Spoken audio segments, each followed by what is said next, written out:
Hoje eu quero conversar com você sobre as semelhanças e diferenças entre o autismo e o transtorno de personalidade histriônica. Mas, antes disso, eu preciso contar o motivo dessa conversa.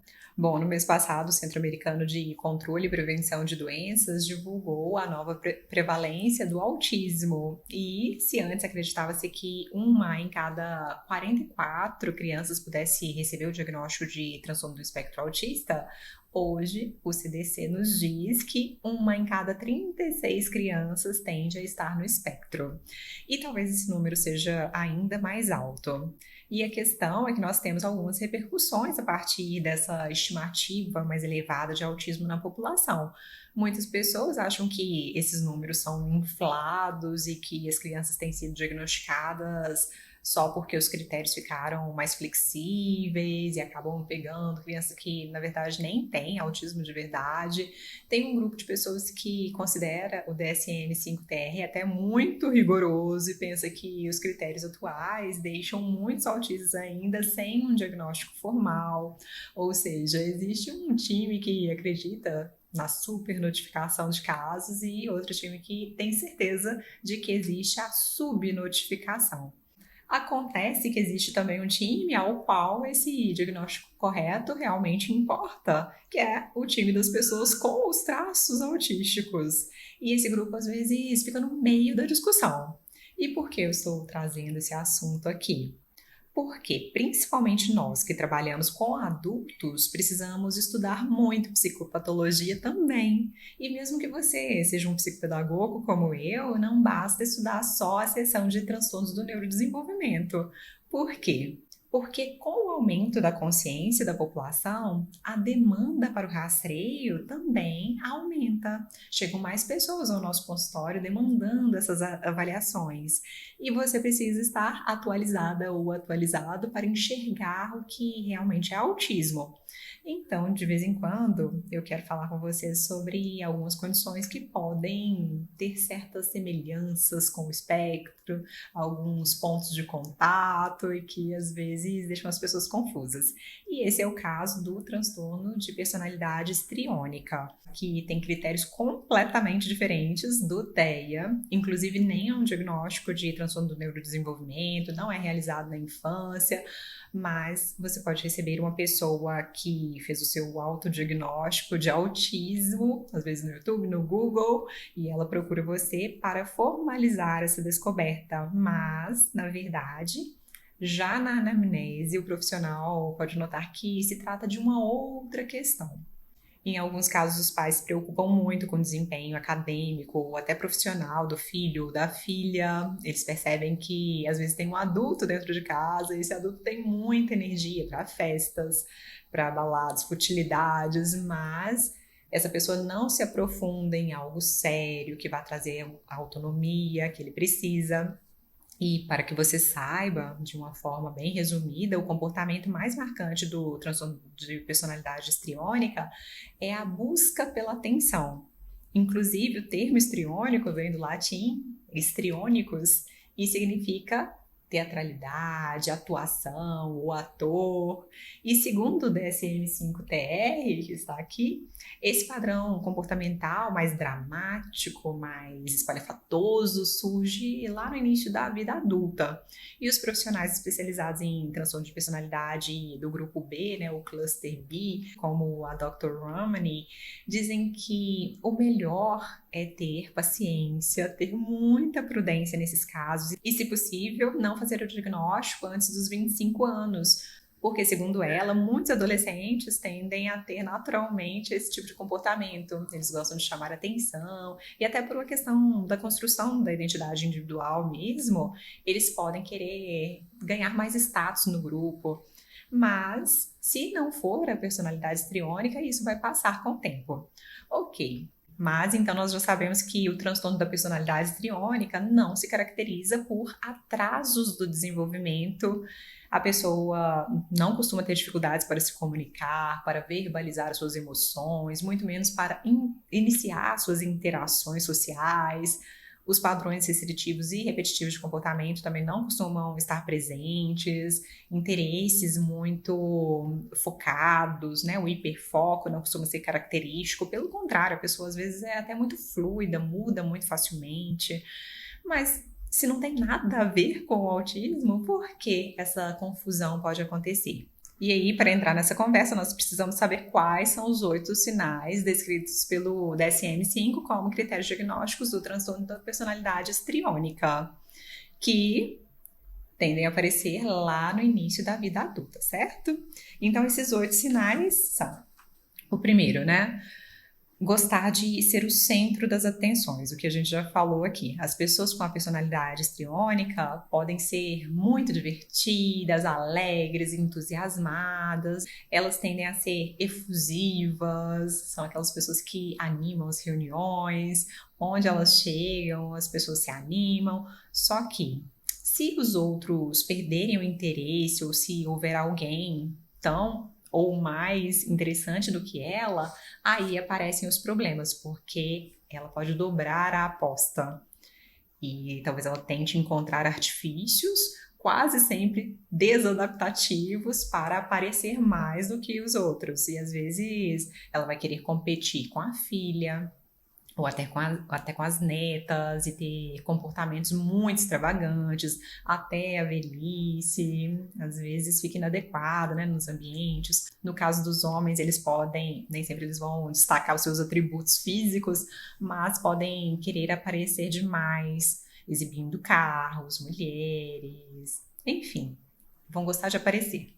O segundo sinal é ser sedutor demais ou sedutora durante as suas interações. E aí vai gostar de fazer elogios exagerados, dar presentes caros, chamativos, ficar encostando demais nos outros. Talvez ela exagere os sintomas para receber mais atenção dos médicos, dos terapeutas. E aqui eu já posso dizer que, em geral, a pessoa autista, mesmo que ela seja bastante sensível e que ela tenha várias queixas, isso acontece, né, de ter somatizações, sofrimentos, ansiedade, ela tende a não gostar de dar trabalho e ela pode até minimizar os seus problemas. O terceiro sinal é mudar o estado mental muito rapidamente. A pessoa está triste, aí ela vê que alguém chegou com uma bolsa da Gucci e de repente ela fica toda animada para conversar sobre moda, falar sobre estilo. Quer dizer, os sentimentos tendem a ser muito superficiais e muito líquidos. O homem também pode chorar lágrimas de crocodilo para atrair o olhar, a atenção das mulheres. E ele pode ter tanto a labilidade emocional quanto as mulheres com esse tipo de personalidade, mas é comum, claro, que os comportamentos sejam distintos. O quarto sinal é usar elementos externos e a aparência física para causar, para aparecer. No DSM você vai ver a descrição dos comportamentos como sexualmente provocativos ou sedutores, mas de uma forma inadequada e não apenas voltado para quem a pessoa tem um interesse romântico. Ela pode ser até casada e querer chamar a atenção dos outros. E essa atitude mais sexy pode aparecer inclusive no trabalho e em contextos sociais completamente inapropriados. Inclusive, mesmo que a pessoa seja casada, como a gente disse, ela não costuma deixar de seduzir os outros. Tem até uma música da Roberta Sá em que ela canta, né? A pessoa gosta de ser a protagonista do sonho alheio. E o cônjuge é que lide com esse problema. O quinto sinal é ter um estilo de discurso excessivamente impressionista, mas carente de detalhes. Exemplo: a pessoa diz que vai dominar o mundo, que vai fazer faculdade de medicina, que vai passar num concurso para ser juiz, porque ela conheceu um médico e uma juíza incríveis no passeio que ela fez de iate e no encontro que eles tiveram durante o final de semana. E o psicopedagogo pode receber um aluno assim que diz que deseja ser rico, famoso, mas que nunca sai do lugar. Por quê? Essa pessoa está pensando só em futilidades e não se planeja para realizar os seus sonhos, que demandam trabalho intelectual. No DSM você vai ver o exemplo da pessoa que faz elogios exagerados e muito prematuros ao outro. e ela nem conversou direito com essa pessoa e diz a você que conheceu um ser humano maravilhoso, iluminado, mas se você perguntar o significado ou o motivo desses adjetivos, a pessoa não consegue dizer. Ela só sabe que agora eles são melhores amigos de infância e que vão até montar uma loja de cupcake juntos. E as ideias geralmente são assim, mais superficiais e muito glamourosas. O sexto sinal é a dramatização e a teatralidade, principalmente quando existe uma plateia. A pessoa com a personalidade histriônica pode exagerar nas suas emoções, na expressão dos seus sentimentos. E quem entende mais do assunto diz que muitos artistas tendem a ter uma boa cota de traços mais exagerados. Nós já conversamos aqui que os traços peculiares podem até ser bastante adaptativos, mas o sofrimento para a própria pessoa ou para quem está perto dela geralmente aparece quando há intensidade, né, uma intensidade elevada desses sinais e uma frequência muito alta também desses sintomas, né, das características.